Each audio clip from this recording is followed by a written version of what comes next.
یہ ان دنوں کی بات ہے جب مولانا جلال الدین رومی شاہ شمس تبریز سے واقف کار نہ تھے۔ ایک دن شاہ شمس تبریز مولانا جلال الدین رومی کے مکتب جا پہنچے۔ وہاں مولانا جلال الدین رومی تالاب کے کنارے بیٹھے اپنی کتابیں لکھ رہے تھے تو شاہ شمس تبریز نے ان سے پوچھا، یہ کیا ہے؟ مولانا جلال الدین رومی نے ان کو کوئی عام سا انسان سمجھا اور جواب دیا، یہ وہ علم ہے جس کو تو نہیں جانتا۔ شاہ شمس تبریز کو یہ سن کے غصہ آ گیا۔ انہوں نے ساری کتابیں اٹھائیں اور تالاب میں پھینک دیں۔ یہ دیکھ کر مولانا جلال الدین رومی حیران رہ گئے اور بہت پریشان ہو گئے، جیسے کاٹو تو بدن میں لہو نہیں۔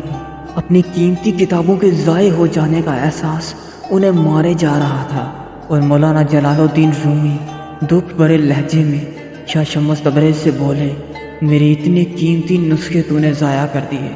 شاہ شمس تبریز ان کی یہ حالت دیکھ کر مسکرائے اور بولے، اتنا کیوں گھبرا رہے ہو، ابھی نکال دیتا ہوں۔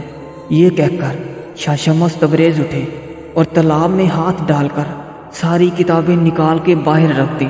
کتابوں کو دیکھ کر مولانا جلال الدین رومی کی حیرت کی انتہا نہ رہی کہ ساری کتابیں بالکل خشک تھیں، ذرا سا بھی پانی نہیں لگا تھا انہیں۔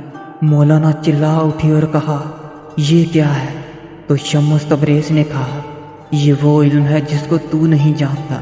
یہ کہہ کر شاہ شمس تبریز چل پڑے، اور ادھر مولانا جلال الدین رومی کے اندر کی دنیا الٹ چکی تھی۔ مولانا جلال الدین رومی یہ سمجھ چکے تھے کہ یہ کوئی عام ہستی نہیں ہے۔ شاہ شمس تبریز تب تک جا چکے تھے۔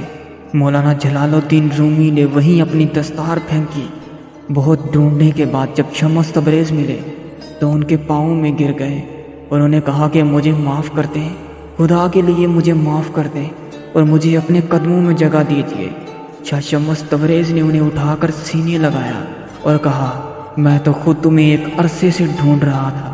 یہ وہ وقت تھا جس نے جلال الدین کو مولانا جلال الدین رومی بنا دیا۔